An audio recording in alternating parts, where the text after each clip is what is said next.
একসময় ভারতীয় সিনেমার একক সাম্রাজ্য ছিল বলিউডের দখলে। তবে গত কয়েক বছরে পুষ্পা, কেজিএফ, RRR কিংবা কান্তার মতো সিনেমার অভাবনীয় সাফল্য পুরো হিসেব নিকেশ বদলে দিয়েছে।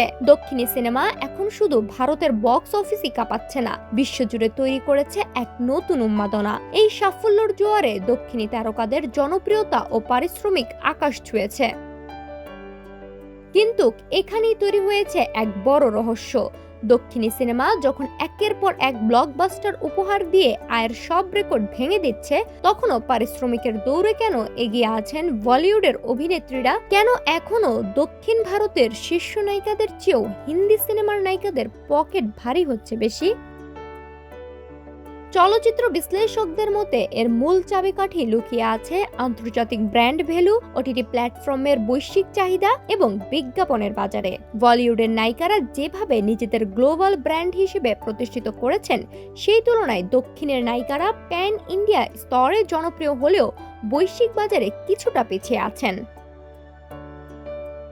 বর্তমানে ভারতের সবচেয়ে বেশি পারিশ্রমিক পাওয়া অভিনেত্রীদের তালিকার দিকে তাকালে এই পার্থক্যটার চিত্র একদম পরিষ্কার হয়ে যায়। পারিশ্রমিকের এই সিংহাসনের সবার উপরে রাজত্ব করছেন দেশি গার্ল প্রিয়াঙ্কা চোপড়া। বলিউড ছাড়িয়েছে হলিউডের মূলধারার নিজের শক্ত অবস্থান তৈরি করেছেন তিনি। আন্তর্জাতিক অঙ্গনে তুমুল পরিচিত থাকায় তার ব্র্যান্ড ভ্যালু এখন অন্য উচ্চতায়। বিভিন্ন আন্তর্জাতিক গণমাধ্যমের তথ্য অনুযায়ী বর্তমানে একটি সিনেমার জন্য প্রিয়াঙ্কা 30 থেকে 40 কোটি রুপি পর্যন্ত পারিশ্রমিক নিয়ে থাকেন, যা ভারতের যে কোনো নারী তারকার জন্য সর্বোচ্চ।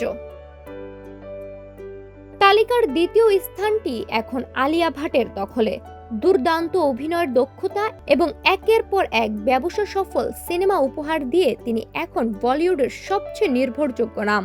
আলফা ও লাভ অ্যান্ড ওয়ার এর মতো বড় বাজেটের মেগা প্রজেক্টের জন্য আলিয়া 25 থেকে 30 কোটি রুপি পর্যন্ত পারিশ্রমিক নিচ্ছেন বলে জানা গেছে। এর ঠিক পরেই আছেন দীপিকা পাড়ুকোন। দীর্ঘ এক দশকেরও বেশি সময় ধরে বলিউডের শীর্ষস্থান ধরে রাখা এই অভিনেত্রী সিনেমা প্রতি 20 থেকে 30 কোটি রুপি নিচ্ছেন। তবে তার আসল শক্তি বিজ্ঞাপনের বাজারে। বিশ্বখ্যাত লাক্সারি ব্র্যান্ডগুলোর বৈশ্বিক অ্যাম্বাসেডর হওয়ায় শুধু একটি বিজ্ঞাপন থেকে তিনি কয়েক কোটি রুপি আয় করেন। বলিউডের বিতর্কিত ও আলোচিত অভিনেত্রী কঙ্গনা রানাওয়াতও পারিশ্রমিকে বেশি এগিয়ে। নারী প্রধান চরিত্রে শক্তিশালী অভিনয়ের জন্য তিনি প্রতি সিনেমার জন্য 15 থেকে 25 কোটি রুপি দাবি করেন। অন্যদিকে দক্ষিণী সিনেমার জয় জয়কার চললেও পারিশ্রমিকের অঙ্কে তারা এখনো বলিউড টপারদের চেয়ে কিছুটা পিছিয়ে। দক্ষিণের লেডি সুপারস্টার নয়নতারা কিংবা 2 দশক ধরে রাজত্ব করা তৃষা কৃষ্ণন বর্তমানে সিনেমা প্রতি 15 থেকে 18 কোটি রুপি পর্যন্ত পারিশ্রমিক পাচ্ছেন। যদিও নয়নতারা বলিউডের জওয়ান সিনেমায় অভিনয়ের জন্য নিজের পারিশ্রমিক অনেকটাই বাড়িয়েছিলেন।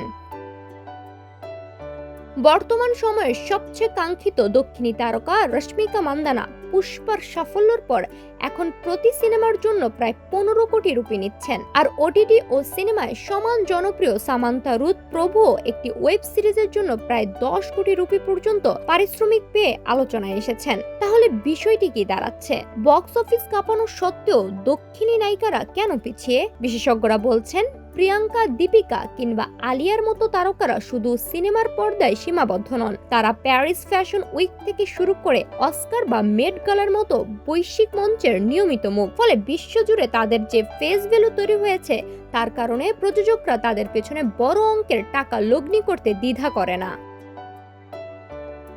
তবে আশার কথা হলো এই ব্যবধান খুব দ্রুত কমছে। নয়নতারা, তৃষা, রশ্মিকা কিংবা সামান্তার এখন আর শুধু দক্ষিণ ভারতের 4 রাজ্যের মধ্যে সীমাবদ্ধ নেই। প্যান ইন্ডিয়ান সিনেমার সুবাদে উত্তর ভারতের দর্শকদের কাছেও তাদের গ্রহণযোগ্যতা এখন আকাশচুম্বী। ফলে হিন্দি ব্ল্যাটের এই বিপুল দর্শকপ্রিয়তা আগামী দিনে দক্ষিণী নায়িকাদের পারিশ্রমিক আরো বাড়িয়ে দিবে, তাই বলা বাহুল্য।